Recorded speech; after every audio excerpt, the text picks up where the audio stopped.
What's up mga bukel? Ayan, so dito tayo ngayon sa church.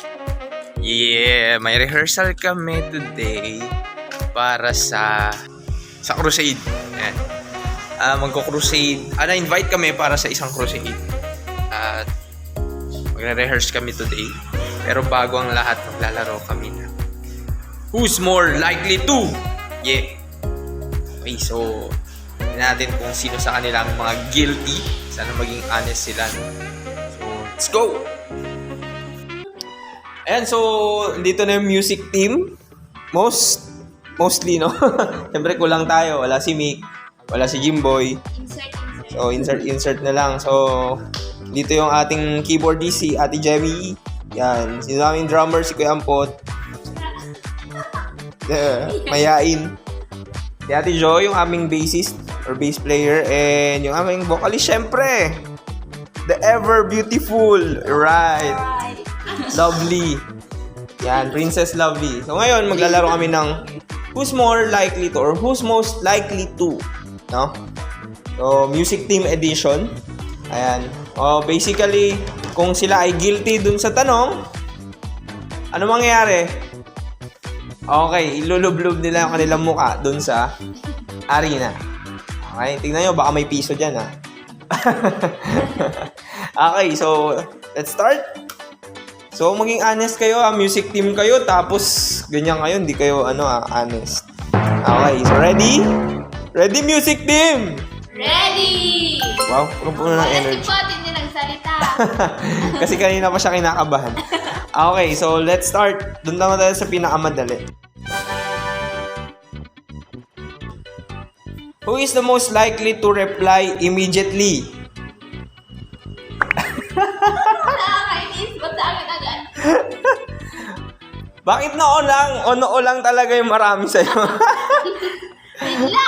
Ngayon na yung iba. Madami pa yan.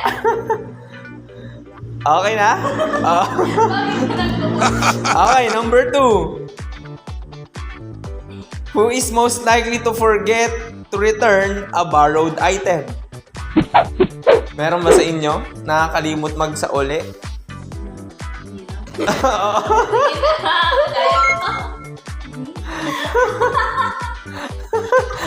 Hindi pa siya sure. Ako ba? Okay, next. Who's most likely to get to the rehearsals first? Laging naman.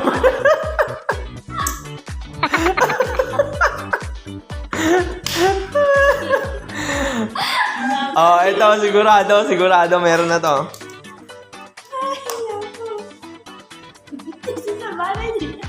Who's most likely to be late to a band rehearsal? Sige.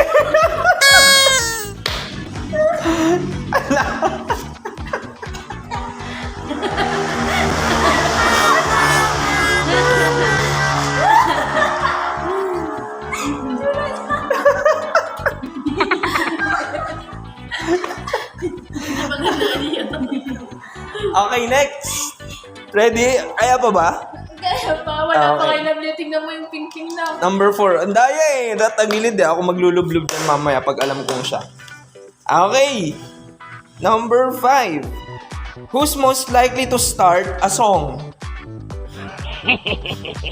Sino? Sige. Pwede dalawa. Sino ba isa? Kayo na. Gagawin ka na.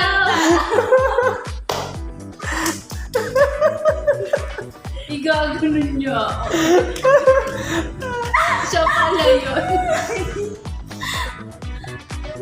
Pangamat pa lang yan. Panlima. Okay, next. Who's most likely to have a bad hair day?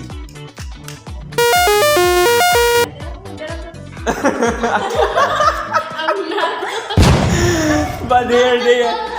Bad hair day every day ba? Konti! Sige! Sige! Ang konti, wala pa din sa baba mo.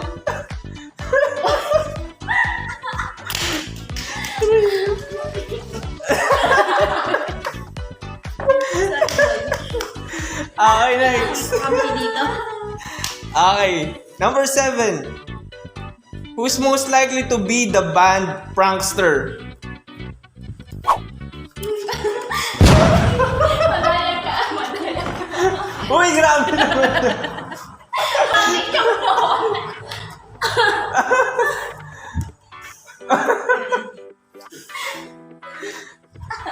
Ay, ang ganda oh. Oh, aura, aura.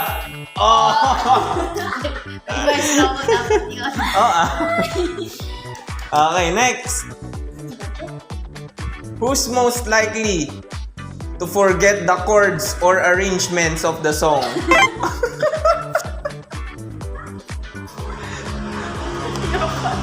Hindi pa. Madaya ka.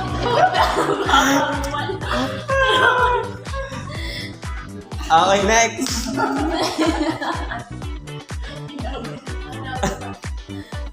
Number 9 na tayo. Oh, dito ang harap. Oh. Who's...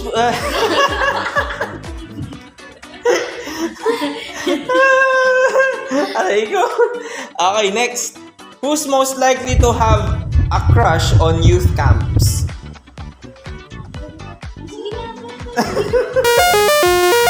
Ayun. Ate Giskin, talagang ipapakain namin kung sa'yo kung meron ka eh. Grabe kayo kay Mika, pinakain nyo. Di ba pwedeng sila magka-crush sa akin? Oh, harap dito, harap dito. Ikaw din! Mention na, name drop na, name drop. Yes, salihin na! Okay, next. Hoy, yung mata ko! Number 10. Ako yun.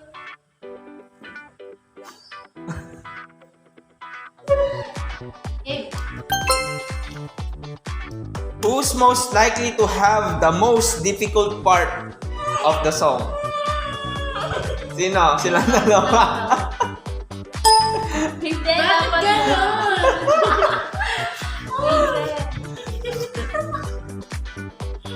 Puting-puti na yung mukha ni Mika. Mika, umarap ka rin. Madaya naman yung tagapan lang. Di ba? Hindi kayo wala si Mick. Okay. Buti na hindi kasali yung ano. Pag ikaw nandito, yari ka. Next. Who's most likely to study the parts of the song ahead of time? Aral pa. Ito din, ito din yung lyrics. Hoy, Madaya, hindi mo kinaman ng mga...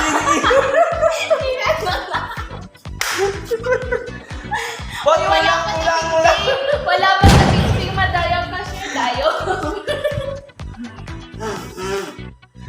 Sabi sa akin. Si Lovely pa rin talaga yung pinakamaganda, guys. So, kahit ganyan-ganyan na. Oh. Next.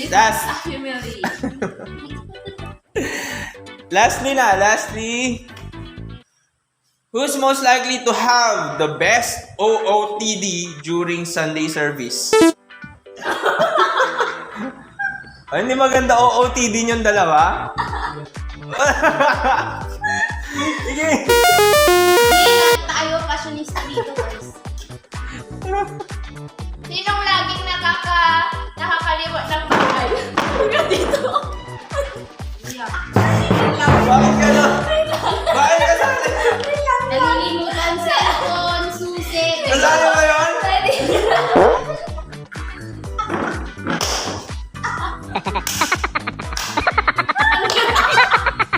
Grabe kayo.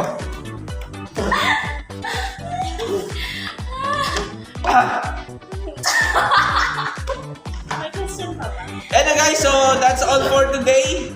See you on our next Kulitan. Bye!